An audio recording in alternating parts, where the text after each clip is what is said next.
Welcome to part 2. Now, historically, the Luhya people have always been a very strong people. Yeah, I mean, they're strong. Yeah, and it's very fortunate that they have not taken to violence. Because if Luhya men had taken to violence, wangeumiza watu. Yeah, these guys are giants. They're strong.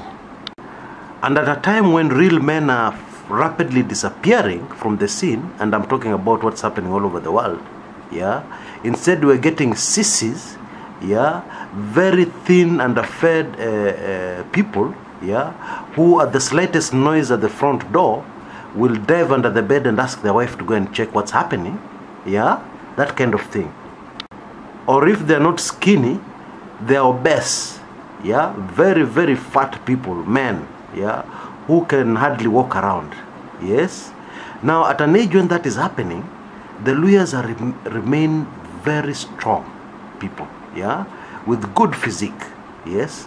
And this is why there was a very hilarious joke cracked some time back that I need to share with you, yeah, because I found it extremely funny, by a man called Mad. Yeah, you know, the cartoonist, famous, very legendary, famous cartoonist of the Standard newspaper.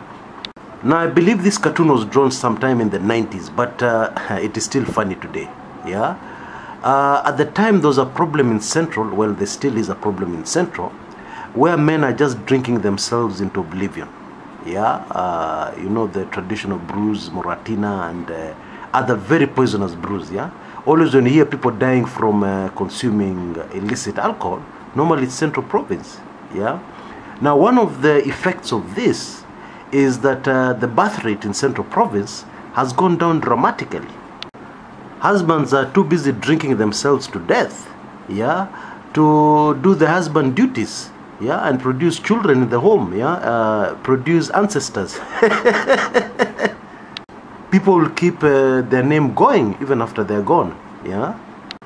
And so this cartoonist drew a cartoon of busloads and busloads, yeah, coming of Central Kenya ladies, yeah, being transported to Western Kenya, yeah, and of course the motive was obvious, to get husbands, of course. Now, cartoonists being cartoonists, yeah, Mad portrayed the Luhya men very well. By the way, he's from that community, this cartoonist, yeah. He portrayed the Luhya men very well, you know, big chests, very strong people. And of course, he portrayed the lasses from Central Province very well, yeah, complete with the shape of the legs, yeah. Anyway, let's get back to the serious matters at hand here, yeah. The Luhyas have been very peaceful, yeah. Reagan election, they're fine, you know, they're just, you know, they don't really care. You go and insult Luhyas, it's okay, keep on insulting them. They don't really care. They don't give a hoot. You tell the Luhyas to accept and move on, or rather you tell the nation to accept and move on. The Luhyas are on the forefront of accepting to move on, yeah? As long as the Inkoho and Busuma keeps flowing, and of course the traditional Busa, liquor, keeps flowing, yeah, they're good. Now, incidentally, the Luhya community are the only people I know in the world whose liquor, yeah, I could be wrong, I don't know many other liquors of traditional liquors of people, yeah, but at least in Kenya, the Luhya are the only community who have who drink alcohol that is also food. I mean, Busa is uji, yeah, very nutritious, yeah, so you're feeding nutrients into your body as you're getting high. And you can be sure there's plenty of Busa, yeah, at the Mbale grounds, yes, where this controversial incident we are discussing happened, yeah. Anyway, the truth of the matter is that even politically, the Luhya have been neutral, yeah. I mean, the Luhyas are bang in the middle of a political hotbed in Kenya, yeah, because we have one of their neighbors are the Kalenjin, yeah, the Kalenjins are their neighbors, and the Luhya are also their neighbors, yeah, two very political communities. But the Luhyas have lived peacefully, yeah, between, you know, in this political hotbed, yeah, and they have voted either way, Yeah, they have voted for government, they have voted for opposition. You know, they have been very, very neutral. Yeah. So as a result of that, the Kalenjin community have no problem with Luyas.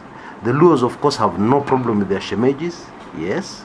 So after taking in this background, you will understand when I tell you that what is happening in Western Kenya at the moment is puzzling and extraordinary. Suddenly, the Luhya community have become very, very political. So what happened here? What caused this?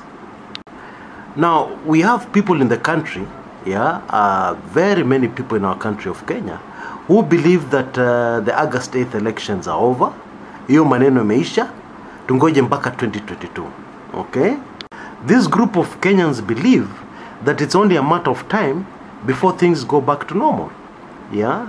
Which is okay. Everybody has a right to have their opinion. Yes. Everybody has a right to be able to read the situation the way they think it's going to play out. That's okay. Yeah. But my point is, people in this school of thought, should take a look at what is happening in Western Kenya, and then rethink their position. Yeah. Because if we have a situation whereby the Luhya community are starting to get violent, where the Luhya community are starting to chant Uhuru must go, where a whole CS is chased away from a cultural event, then you need to think twice about that theory of yours that things are going back to normal very soon. You really need to rethink it, because what is happening in Western Kenya is not normal. Therefore, when abnormal things are happening, why should we expect that this time round normal things will happen countrywide? Anyway, I'm going to wrap up this in the next episode, and tell you what it means politically going forward, and what we should really expect. Usual drill, click on the link on your top left hand corner and you should be there. This is Kshs Kumekucha.